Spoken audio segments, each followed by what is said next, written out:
हाँ जी, फाइनली आ गया है हमारा आज लॉ का पेपर। गला थोड़ा सा बैठा हुआ है, आवाज थोड़ी भारी लगेगी, लेकिन सारी बातें मैं आपको बताऊंगा कि अगर एक थ्योरेटिकल पेपर आप कर रहे हैं, जैसे कि लॉ का पेपर आप करने जा रहे हैं, तो उसमें कौन कौन सी चीजें ध्यान रखनी है, मैं किस किस बात पे बात कर रहा हूँ। शॉर्ट ट्रिक क्या है, अगर आपको एमसीक्यू कम समय में सॉल्व करना है तो क्या करना चाहिए, टाइम मैनेजमेंट कैसे करना चाहिए, एमसीक्यूज टोटल मिला के उनको कितना टाइम देना है, और एक क्वेश्चन जो थ्योरेटिकल हम लिख रहे हैं उसे कम से कम कितने टाइम में हमें, या ज्यादा से ज्यादा कितने टाइम में हमें खत्म कर लेना है। बिल्कुल प्रॉपर पैटर्न बता के बताऊंगा। आधे घंटे बच जाएंगे तो 2.5 घंटे बचेंगे, 2.5 घंटे में से कितना क्वेश्चन करना है, कैसे करना है, क्वेश्चन का सिलेक्शन कैसे करना है, और अगर कोई क्वेश्चन नहीं आ रहा है, लॉ का पेपर है, तो आप उसे किस तरीके से अटेम्प्ट कर सकते हैं, पेपर का पैटर्न क्या रहने वाला है, आपका पहला दूसरा क्वेश्चन कौन से एक्ट से आने वाला है, सारी चीजें आपको जो एग्जाम में जाने से पहले पता होनी चाहिए वो सब बताऊंगा आपको मैं, ताकि आपको पेपर जो है बिल्कुल भी सरप्राइज ना करे। तो वीडियो को पक्का पक्का पूरा देखिएगा, और अच्छी लगे तो वीडियो को लाइक जरूर कर लीजिएगा और चैनल को सब्सक्राइब जरूर कर लीजिएगा, क्योंकि टेक्स्ट का पेपर जो आने वाला है, आपका जब आप पेपर देके आएंगे तो आपको एमसीक्यू सॉल्यूशन मिलेंगे, रिव्यू वीडियो मिलेगी, टेक्स्ट की 1.5 डेज या 2 दिन की अगर छुट्टी है तो 2 दिन की कैसे स्ट्रेटजी आपको बनानी है, सुपर 40 उसके सॉल्यूशन और उसकी वीडियो सॉल्यूशन जैसा कि मैंने प्रॉमिस किया था वो किस तरीके से मिलेगी, सब बताऊंगा इस चैनल पे। तो पक्का पक्का सब्सक्राइब कर लीजिएगा। चलिए वीडियो को शुरू करते हैं।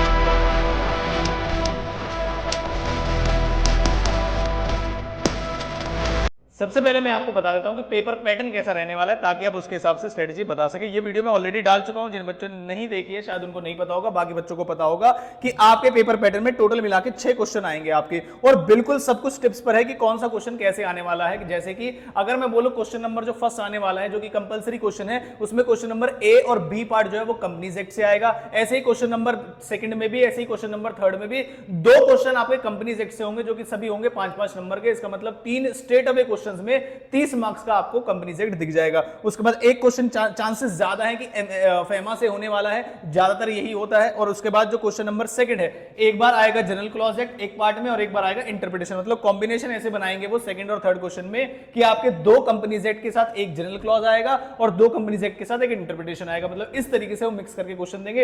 हो सकता है जनरल क्लॉज एक्ट इधर डाल दे या ऊपर नीचे कर दे, बस, और कोई भी दिक्कत नहीं आएगी आपको। फोर्थ क्वेश्चन और फिफ्थ क्वेश्चन रहने वाले बहुत ही ज्यादा इंपॉर्टेंट, क्योंकि मैंने खुद आपकी तैयारी कराई है एलएलपी की 28 मिनट के अंदर।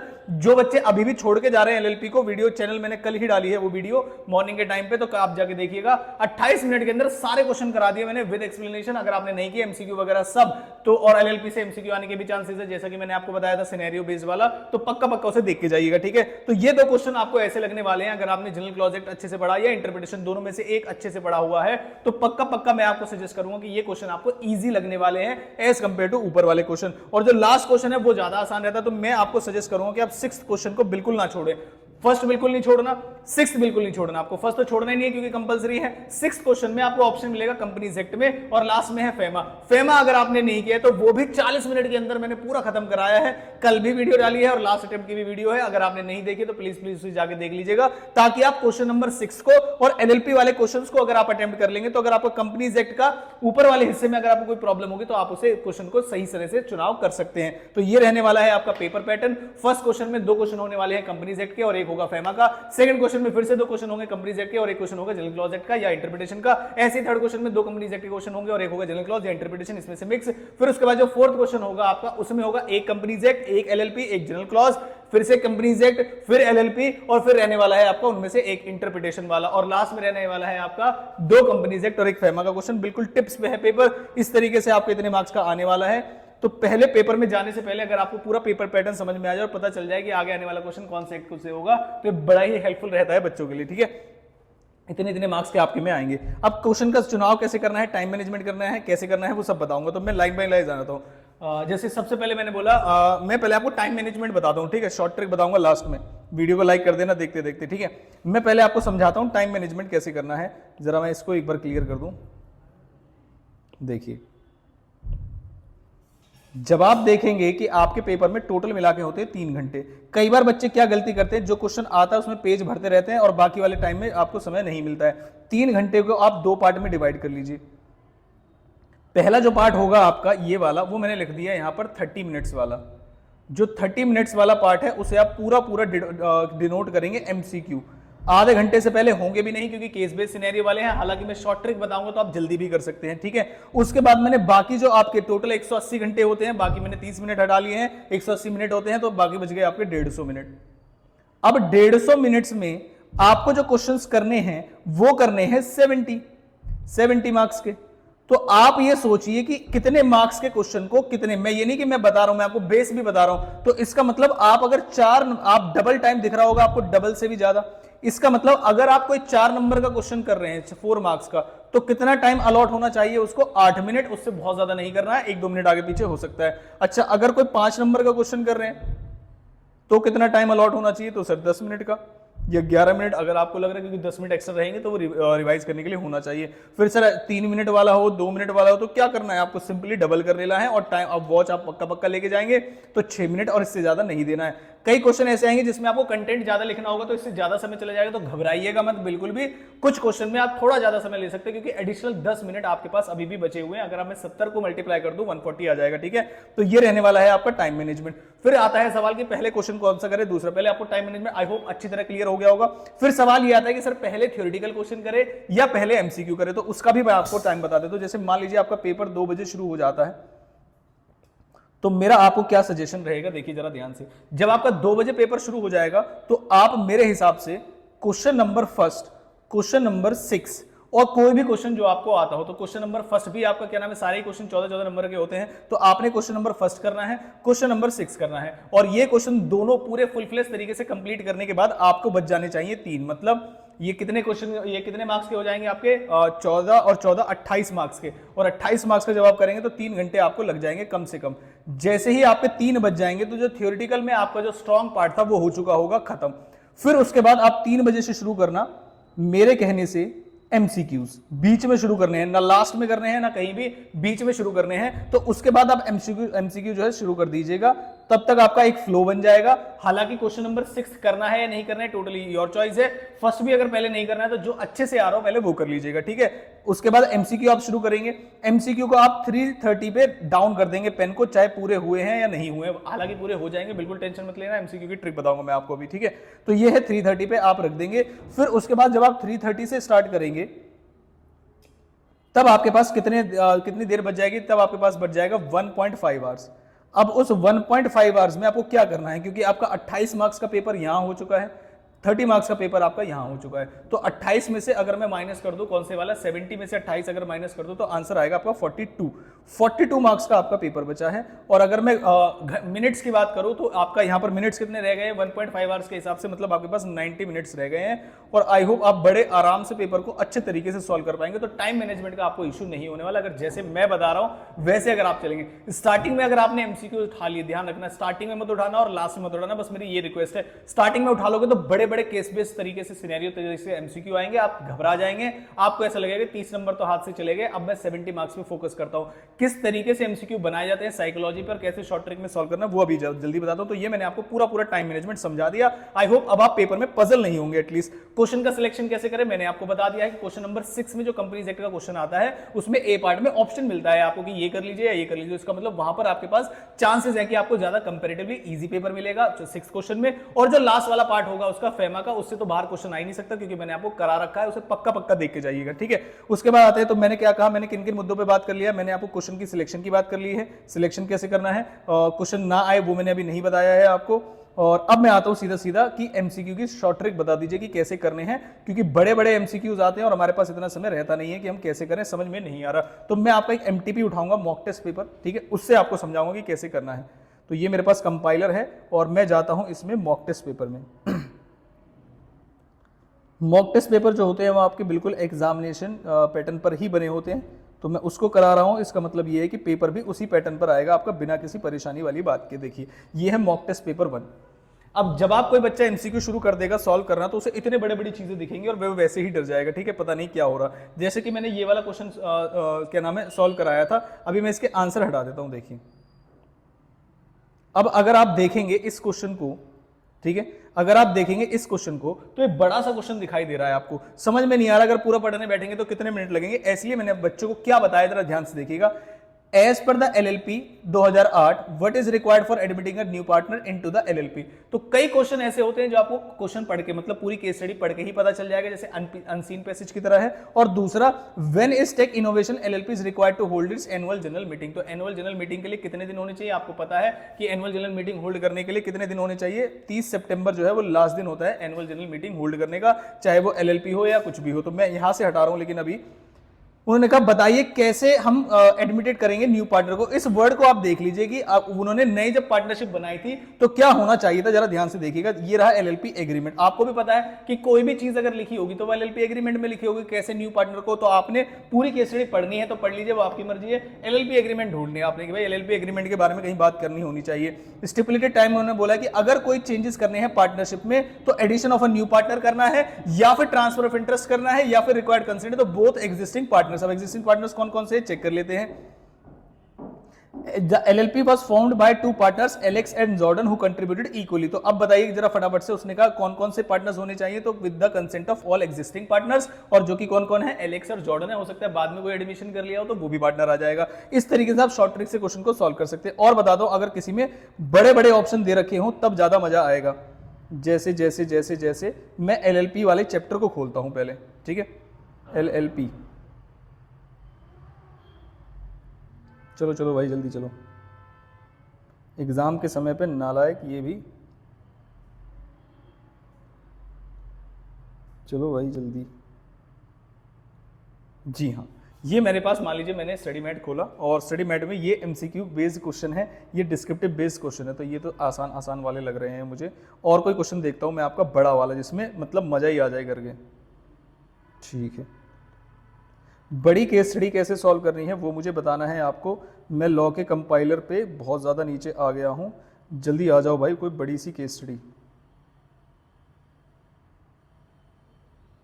देखिए ये केस बेस्ड सिनेरियो था, ये भी बड़ी सी केस स्टडी है, देखो कितनी बड़ी है। लेकिन मैं आपको फिर से शॉर्ट ट्रिक बताता हूँ इसे सॉल्व करने की, कैसे करना है। देखिए अगर मैं इसे यहाँ से पढ़ने बैठ जाऊँ ना तो भाई साहब मेरे कम से कम 10 मिनट जाने वाले हैं इसको समझने के लिए, ठीक है। लेकिन मैं यहाँ पर आया, आप ध्यान से देखेंगे सारे बच्चे।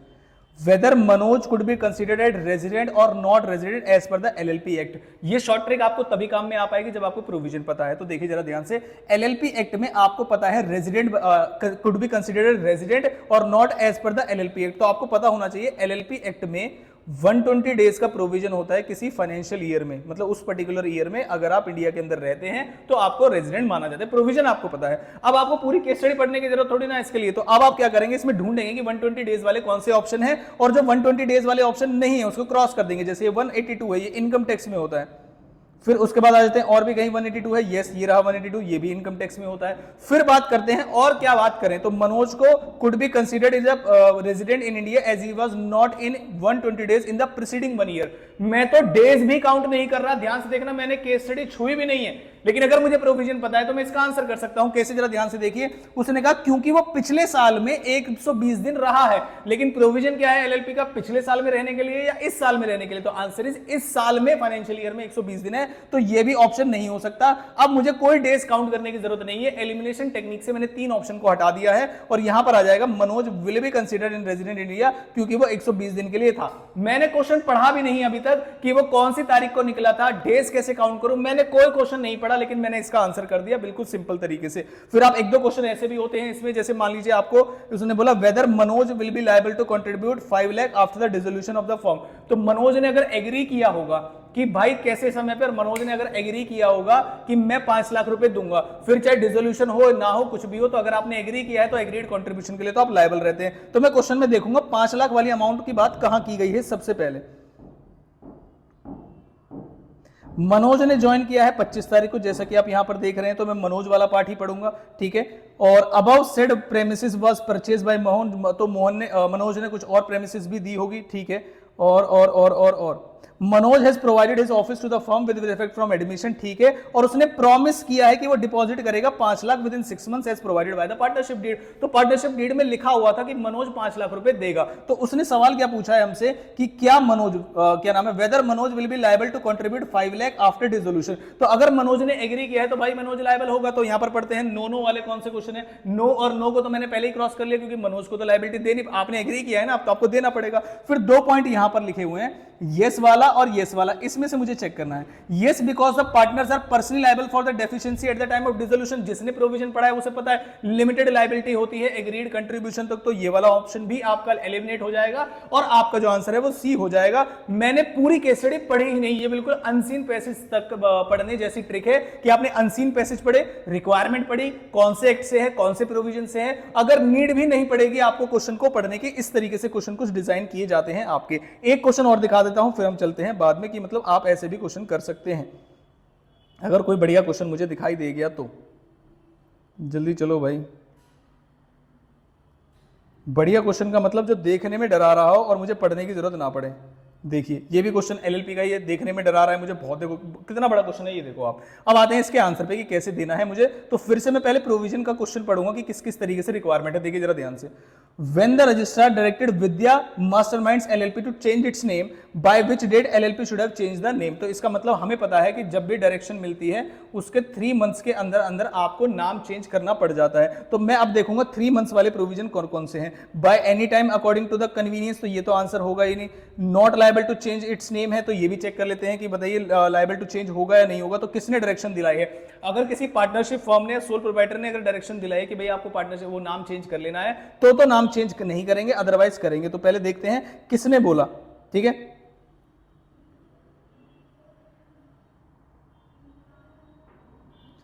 मिस्टर विद्यमान तोलाराम, विद्यमान तोलाराम क्या है देखते हैं जरा ध्यान से। विष्णु वसी का partners in a firm was also designed and designated, the firm was incorporated with the object of manufacturing, the business was going well, but on mister Vidyaram Tolaram find an application that he has registered trademark. तो registered trademark वालों के लिए क्या हमें change करनी पड़ती है? Answer is yes. बस ध्यान रखना रजिस्टर्ड ट्रेडमार्क वाले 3 साल के अंदर अंदर अगर उन्होंने फाइल कर दी एप्लीकेशन तो इसका मतलब चेंज तो करना पड़ेगा। तो यहां पर जो है किसने बोला है? रजिस्टर्ड ट्रेडमार्क वालों ने, उनके कहने पर चेंज करना पड़ जाता है। एलएलपी के कहने पर भी चेंज करना पड़ सकता है जो एग्जिस्टिंग एलएलपी है, और बॉडी कॉर्पोरेट के कहने पर भी चेंज करना पड़ सकता है। तो 2 आंसर तो कट गए। अब उन्होंने बोला एक बात बताओ जरा, 3 मंथ्स वाले 2 प्रोविजन है, मुझे समझ नहीं आ रहा कि ये डेट कैसे कंप्यूट होगी। मैंने कहा मैं प्रोविजन से बताऊंगा। 3 मंथ्स कहां से? From date of issue of such direction by the registrar, या फिर जिस दिन उसे मिला है। तो आपको पता है जिस दिन रजिस्ट्रार ने इश्यू कर दिया है डायरेक्शन, उसके 3 महीने के अंदर अंदर जो है आपको वो बताना पड़ता है। बिल्कुल सही बात है। फिर उनका Vishnu was appointed as a designated partner in Vindhya mastermind LLP, by what time LLP should have inform the registrar. तो 30 दिन के अंदर सारी इंफॉर्मेशन एलएलपी को रजिस्ट्रार को देनी पड़ती है। तो देखते हैं जरा ध्यान से, देखो यहां पर 15 दिन लिखा हुआ है, 1 महीना लिखा हुआ है, 3 महीने लिखे हुए हैं, तो वो सब क्रॉस हो जाएंगे। कोई डेट वेट कुछ काउंट करने की जरूरत नहीं है, और आंसर क्या हो जाएगा आपका? आंसर नंबर बी हो जाएगा। आई होप आपको ये शॉर्ट ट्रिक थोड़ी सी समझ में आई होगी कि आप बिल्कुल भी एमसीक्यू सॉल्व मतलब छोड़ के नहीं आएंगे, और कम समय में अगर आपको एमसीक्यू सॉल्व करने हैं तो बिल्कुल अनसीन पैसेज की तरह उसे पढ़िएगा, जैसे आप इंग्लिश में पढ़ते थे, रिक्वायरमेंट पढ़ते थे, व्हाई डिड राम किल श्याम, फिर आप उसे ढूंढते थे कि राम कहां पर है, श्याम कहां पर है, किल वाली बात मतलब मारने वाली बात कब की गई है। अगर आप इस ट्रिक से जाएंगे तो मैं 100% आपको श्योरिटी देता हूं कि आपको एमसीक्यू सॉल्व करने में पक्का मिलेगी मदद, और आप कोई भी एमसीक्यू नहीं सॉल्व करेंगे, कोई भी एमसीक्यू छोड़ेंगे नहीं। तो आई होप जितनी भी सारी इंफॉर्मेशन मैंने आपको बताई है वो आपको हेल्पफुल लगी होंगी और आपके पेपर में बिल्कुल काम आएंगे। टाइम मैनेजमेंट को लेके हो या किसी भी तरीके से लेके, पेपर आपको ब्लैंक नहीं करेगा। पेपर पैटर्न मैंने आपको समझा दिया कि पेपर पैटर्न ये रहने वाला है। एग्जाम के बाद आपको दिखा दूंगा कि इसी तरीके से 1-2 क्वेश्चन ऊपर नीचे हो सकते हैं, अदरवाइज पेपर पैटर्न 110% यही रहने वाला है। तो मिलता हूं आपसे अब टेक्स्ट की वीडियोस के साथ। सारे बच्चे जुड़ जाएंगे हमारे साथ। हमारा टारगेट है कि इस बार हम 10,000 सब्सक्राइबर्स पूरे करेंगे इसी पेपर के दौरान। तो आई होप आप हमें हेल्प करेंगे इसके अंदर। जो भी बच्चे बिना सब्सक्राइब किए देख रहे हैं वो सब्सक्राइब करेंगे इसको, और आपको अब इस बार सुपर 40 की सॉल्यूशन वगैरह सब प्रोवाइड करूंगा मैं, ग्रुप 2 के लिए भी प्रोवाइड करूंगा। तो चलिए आप मिलता हूं किसी इंपॉर्टेंट वीडियो के साथ। All the very best for your today's exam.